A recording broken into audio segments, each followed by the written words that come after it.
저는 저와 여러분이 존재를 사랑하는 아가페적 사랑으로 가족을 사랑하고 가정을 사랑하고 하나님 주신 소명과 이 세상과 이 사회를 사랑하는 거룩한 그리스도인들이 다 되기를 주의 이름으로 축복합니다. 그러나 이 세상에는 조건의 사랑 또 무조건의 사랑만이 있는 것이 아니라 한 가지 사랑이 더 있는데 그것은 바로 구원하는 사랑입니다. 구원하는 사랑이란 무엇인가? 예수님께서는 이렇게 말씀하셨습니다. 원수를 사랑하라. 구원하는 사랑은 죄인을 사랑하는 것입니다. 그것은 이 땅에 속한 사랑이 아니라 하나님께 속한 사랑이고 인간이 할 수 있는 사랑이 아니라 하나님의 사랑만이 할 수 있는 사랑입니다. 무엇을 주고받는 사랑이 아니라 또 자기 감정대로 사랑하는 사랑이 아니라 그 영혼의 구원을 위해서 십자가의 길을 가는 그리스도의 사랑이고 예수 그리스도께서 저와 여러분에게 부탁한 사랑입니다. 그런데 그 사랑의 대상이 친구가 아니라 가족이 아니라 원수입니다. 죄인입니다. 사랑할 수 없는 사람이기에 우리 주님께서 말씀하십니다. 원수를 사랑하라. 저는 저와 여러분이 하나님이 저와 여러분을 구원해 주신 것처럼 하나님께서 허락하시면 구원의 사랑, 죄인을 사랑하고 원수를 사랑하는 그 참된 사랑을 실천할 수 있기를 주의 이름으로 부탁드립니다. 사랑의 대상을 타자로 보지 아니하고 자기 자신으로 볼 수도 있겠어요. 그러면 여러분들은 어떤 사랑으로 여러분 자신을 사랑하고 있는가? 한번 이 시간에 한번 되짚어 보면 좋겠습니다. 내가 나를 사랑하고 있나? 아니면 내가 나를 미워하고 있나? 아마 내가 나를 미워하고 있다면 어떤 조건이나 기준 또는 바람에 미치지 못하기 때문에 미워하고 있을 것입니다. 그럴 때 필요한 것은 무조건적인 사랑입니다. I love you because you are you. 채플린의 어머님이 채플린을 꼭 안아준 것처럼 우리가 조건 없이 무조건적으로 우리 자신을 존중히 여기고 귀중히 여겨야 합니다. 우리는 그 어떤 조건에도 사랑받을 만큼 충분한 가치가 있고 생명이 있는 사람이 있기 때문에 그렇습니다. 그런데 때로 우리는 우리 자신을 구원해야 될 필요가 있습니다.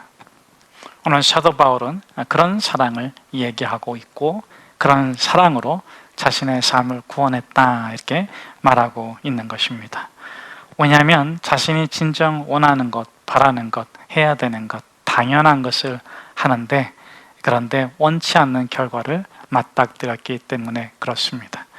그때 실망하고 좌절하고 포기하고 주저앉고 내팽개쳐 버릴 수도 있지만 그렇게 사랑할 수 없는 자기 자신의 모습을 다시 따뜻한 마음으로 거룩한 마음으로 바라보고 쓰다듬어주고 축복해주고 너는 참으로 귀한 존재이다. 너는 이 모든 아픔과 절망 가운데서 승리할 수 있어.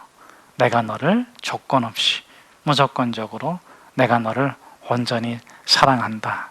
그렇게 우리 자신에게 말해줄 수 있다면 우리는 바로 원수를 사랑하는 그 영적인 사랑, 이 세상 사람들이 알지 못하는 참된 사랑의 삶을 실천하고 있는 것일 것입니다. 저는 저와 여러분이 원수를 사랑하는 사랑으로 상대적 원수도 사랑하겠지만 우리 자신이 때로는 실패하고 우리 자신이 때로는 넘어질지라도 이 한 해만큼은 자신을 끊임없이 구원하는 삶, 구원하는 사랑으로 다시 거룩한 삶을 살아가는 저와 여러분 되기를 주의 이름으로 축복합니다.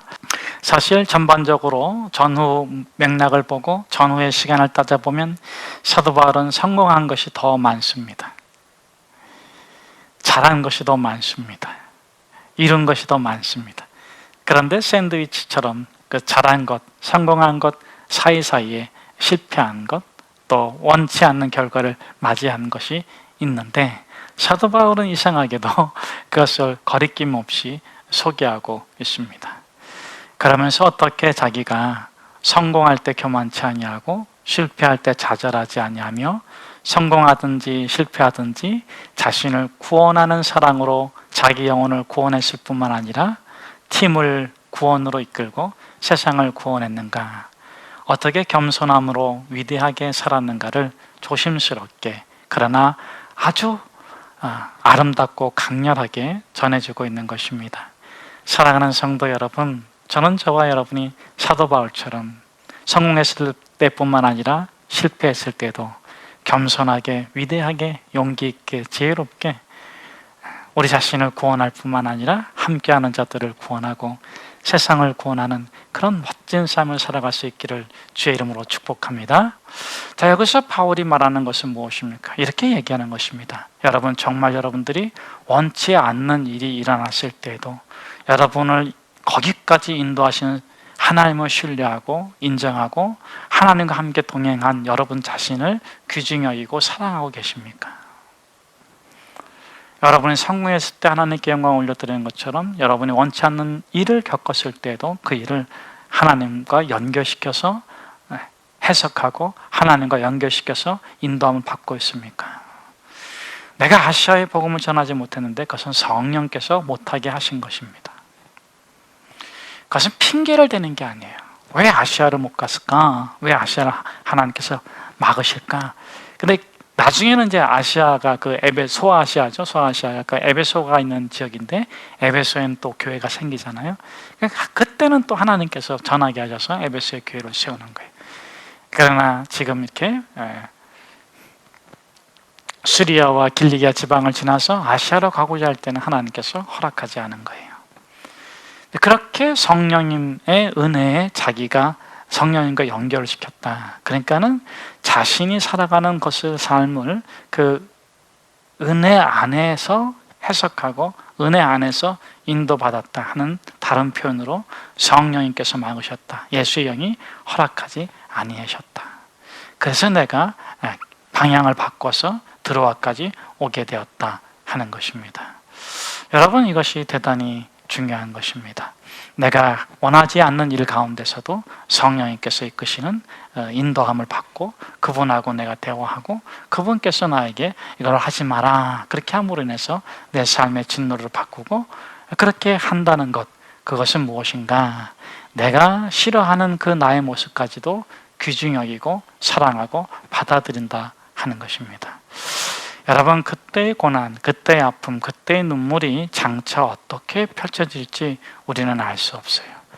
그래서 우리가 항상 예수를 붙잡고 성령의 인도를 받고자 하는 것입니다. 우리 믿음의 사람들은 이런 얘기를 종종 해요. 고난은 신비다. 고난은 신비다. 왜냐하면 그때시 틀림없이 그것이 고난이고 아픔인데 그 고난 때문에 잘 되는 일들이 많기 때문에 그렇습니다. 정말 아시아로 복음을 전하기로 했지만은 그렇게 하나님께 성령께서 막으시고 비두니아로 가고자 했을 때 예수 영이 허락하지 않았을 때 그 당시는 너무나도 아프고 힘들었지만 왜 이렇게 힘들고 아픈 일들을 하나님께서 허락하셨을까? 나에게 겪게 했을까? 그것을 묵상하고 그것을 놓고 기도해 보니까 그것이 성령님께서 이렇게 하시는 거고 예수 영이 허락하지 아니하신 것이다. 그러자 그 마음을 갖자. 그 마음이 들자, 그 마음으로 자기 마음이 연결이 되자 그렇게 어렵게 하고 힘든 것들이 다 편해지고 그래, 여기에도 하나님의 뜻이 있을 거야 하는 순간에 그것은 더 이상 잘못된 일도 아니고 실패한 일도 아니고 그릇된 일도 아니라 하나님의 섭리와 이어지는 축복이라는 것을 이야기하고 있는 것입니다. 사랑하는 여러분, 우리가 현상적으로 또는 우리가 가시적으로는 좋은 것도 있고 나쁜 것도 있고 비교할 수 있지만 우리가 이 바울처럼 모비보셋처럼 다윗처럼 여러분 다윗도 얼마나 많은 고난을 겪었습니까? 우리가 그런 것들에 대해서 정말 하나님을 신뢰하고 하나님이 나에게 주신 일이라면 그 어떤 아픔도 그 어떤 눈물도 축복으로 바뀌어진다 하는 그 믿음을 우리가 꼭 붙잡고 있다면 우리는 결코 실패한 사람이 아닙니다. 우리는 결코 패배자가 되지 않기 때문에 그렇습니다. 잠시 고난이 있고 잠시 혼란이 있고 잠시 아픔이 있지만 우리는 반드시 하나님의 위대한 영광을 노래하게 될 것이고 그분의 영광을 꽃피우게 될 것이고 그분의 영광의 열매로 우리의 삶이 아름답게 맺혀질 것입니다. 두 번째로 사도 바울이 그렇게 샌드위처럼 실패하는 그런 상황 가운데서도 결코 실패자로 살지 않았다는 것은 무엇인가? 그것은 애쓰고 노력했다는 것입니다. 여러분, 아시아를 전도하지 못하게 하니까 비두니아로 가고자 하고 부르기아와 갈라디아 지방으로 가서 전도를 했고, 또 비두니아로 가고자 애쓰고 노력하고 애쓰고, 그래서 사도 바울이 빌립보서에서는 이렇게 표현하고 있는데 3장 15절 16절에 보면 마치 이 상황을 표현한 것처럼 이렇게 말해주고 있습니다. 빌립보서 3장 15절 16절의 상황은 어떤 상황입니까? 빌립보 성도들이 좀 어려움을 겪고 있고 힘듦을 겪고 있어요. 두 가지 이유 때문에 그런데, 하나는 바울 때문에 그렇고 또 하나는 교회적 상황 때문에 그렇습니다. 바울이 당한 상황이 감옥에 갇혀 있으니까 또 그걸로 인해 가지고 좀 이렇게 뭐라 그럴까, 좀 속썩이는 사람들이 들어와 가지고 교회를 어렵게 하는 그런 때인데, 그러한 때에 아마 시험에 든 사람도 있었고, 이제 그만둬야 되겠다 뭐 이런 사람도 있었던 것 같아요. 그때 바울이 이제 빌립보서를 쭉 쓰면서 3장 15절 16절 말씀에 이런 표현을 합니다. 15절에 있는 말씀이 중요하고 16절에 있는 말씀이 중요한데, 15절에는 이런 말씀이 있어요. 첫째, 그러므로 우리 온전히 이룬 자들은 이렇게 생각할지니. 온전히 이룬 자라는 표현을 써요. 빌립보서에서 사도 바울은 내가 이뤘담도 아니고 얻었담도 아니다, 내가 뒤에 있는 것은 잊어버리고 앞에 있는 표대를 향해서 달려가는 존재라고 자신의 믿음의 삶을 얘기하면서도, 그러면서도 3장 15절에서는 우리 온전히 이룬 자들은, 이런 표현을 씁니다. 그 우리 온전히 이룬 자들은 무엇입니까? 첫째는 구원을 받았고 영생을 얻었다는 것이고, 두 번째는 십자가를 경험한 자들이죠. 그런데 세 번째로는 무엇입니까? 부활의 영광을 위해서 고난에 참여할 줄 아는 자들. 실패와 성공을 세상의 기준이나 사람의 기준이나 가시적인 것으로 따지지 아니하고 오직 예수 그리스도께 붙잡혀 있는가 붙잡혀 있지 않는가, 그것으로서 가늠하는 자들.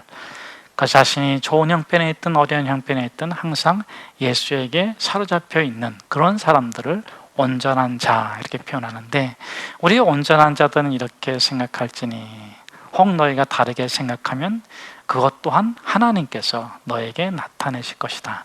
물론 빌립보서 3장 15절에서 하나님께서는 없습니다만 문맥적으로는 그렇게 되어 있는 거죠. 하나님께서, 너희가 달리 생각한다면 하나님께서 너에게 나타내실 것이다.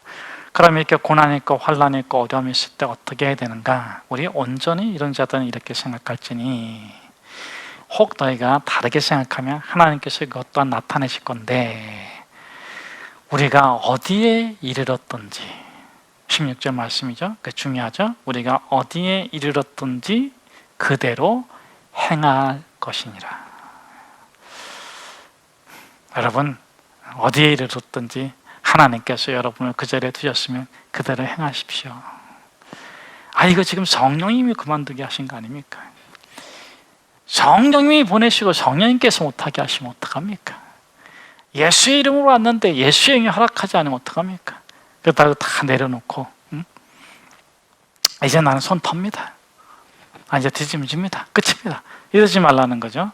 이러지 말고, 비록 장애에 부딪히고 오늘 어려움을 겪었다 할지라도 다시 어저께 했던 것처럼 오늘 다시 그 부름을 위해서 행하라 하는 것입니다. 그대로 행하십시오. 주저앉지 마시고 다시 행하십시오. 다시 일어서십시오. 다시 전하십시오.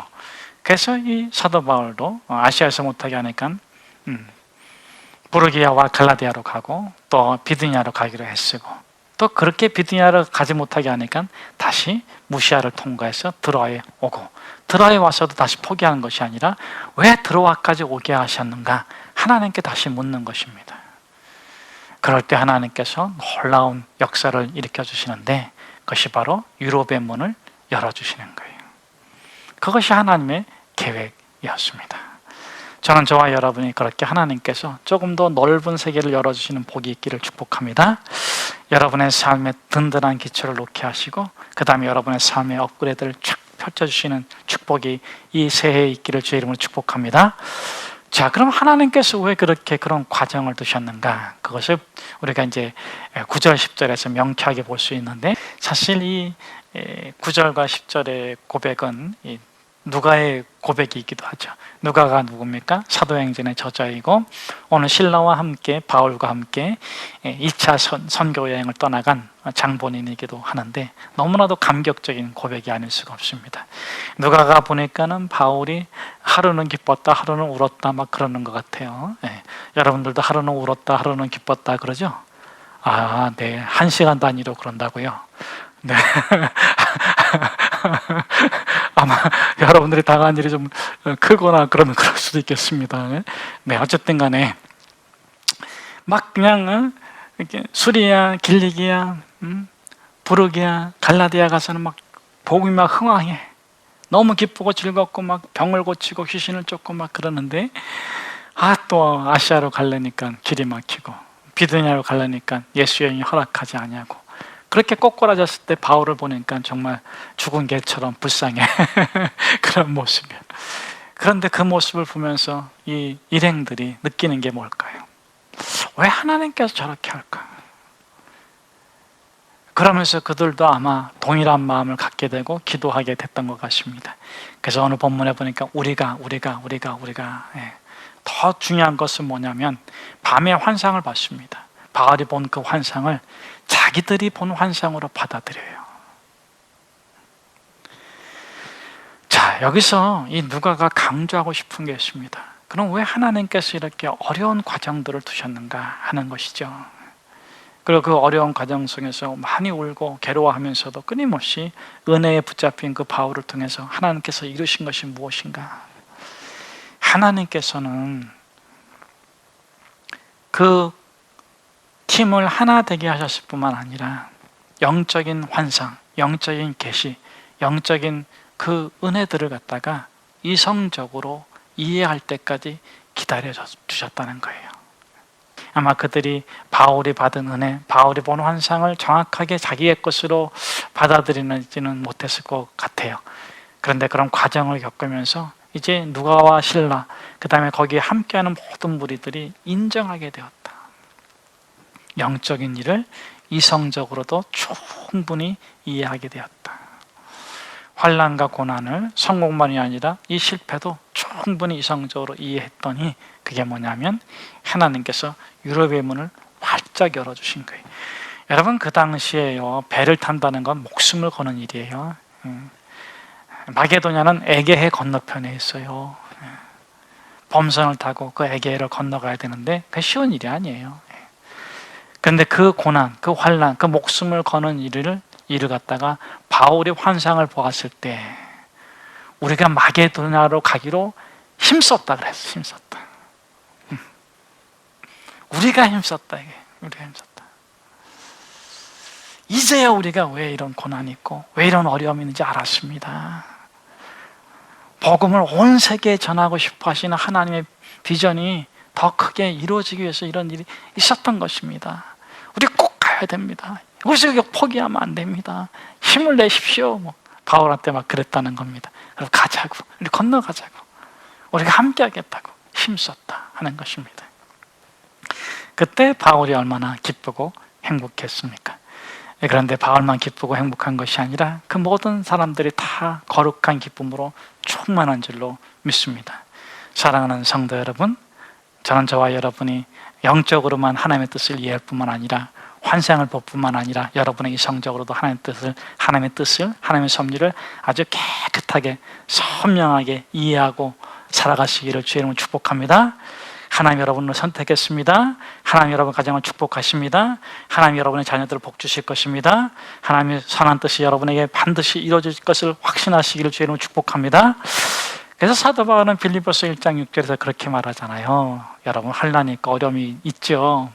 그러나 여러분 속에서 선한 일을 시작하신 그분이 그리스도의 날까지 이루실 줄을 확신하십시오. 저는 저와 여러분이 이성적으로도 확신할 수 있기를 축복합니다. 기도하고 확신이 들었다가 눈 떠보면 안 될 것 같아가지고 좌절하고 절망하고 울다가 다시 또 말씀 읽고 기도하면 은혜 받고 이루어질 것 같다가 이런 단계에서 이제는 지나가서 하나님께서 반드시 선한 기업을 일으키시고 선한 가정을 일으키시고 축복해 주시겠구나 하는 그런 이성적인 단계까지 이룰 수 있기를 주의 이름으로 축복합니다. 자, 이 바울이 보는 환상이 무엇입니까? 마게도냐 사람 한 사람이 서서 외치는 거죠. 건너와서 우리를 도우라, 이런 겁니다. 자, 그럼 왜 하나님께서는 이 소아시아 또 갈라디아 지역 뭐 이런 지역들을, 비드니아 이런 지역들을, 터키, 지금의 터키 지역을 2차적으로 밀어두시고 유럽으로 가게 하셨는가 하는 것은 도와달라 하는 그 단어의 의미에 담겨져 있습니다. 이 도와달라 이 단어는 헬라어로 보에데오 뭐 그렇게 읽어도 되고 보에데오라는 단어인데 두 단어의 합성어예요. 보에는 외치다, 부르짖다, 데오 달려가다, 달리다 이런 것입니다. 히브리 말로는 아자르, 동사형은 아자르, 도와주다, 달려가서 구원하다 뭐 그런 의미인데 에제르, 뭐 에즈라, 뭐 명사형으로 이렇게 되게 됩니다. 도와주다. 그래서 이 헬라어 단어와 히브리 단어를 종합해서 의미를 조금 더 명쾌하게 완성해 보면 이런 거예요. 보에데오, 이것은 어려움을 보고 도와줌으로, 달려가서 도와줌으로 구원하다. 도와줌으로 구원하다. 그것이 보에데오라는 단어의 좀 더 완성된 의미입니다. 어려움을 보고 달려가서 도와줌으로 구원하다. 그러니까 이 마게도냐 사람이 도와달라고 하는 거예요. 그럼 도대체 그들의 상황이 어떤가? 이 70인역 성경에는 이 단어가, 보에데오 단어가 112번 쓰였고 신약 성경에는 12번 쓰였는데 예수님과 관련돼서는 3번 쓰여져 있어요. 네 번째가 오늘 16장 9절 말씀인데, 마게도냐 사람이 그 환상 중에서 바울한테 보에데오, 우리가 영적으로 병들었고 육적으로 병들었고 불과 물에 던져지는 것처럼 정말 급박합니다. 도와주세요. 도와주세요.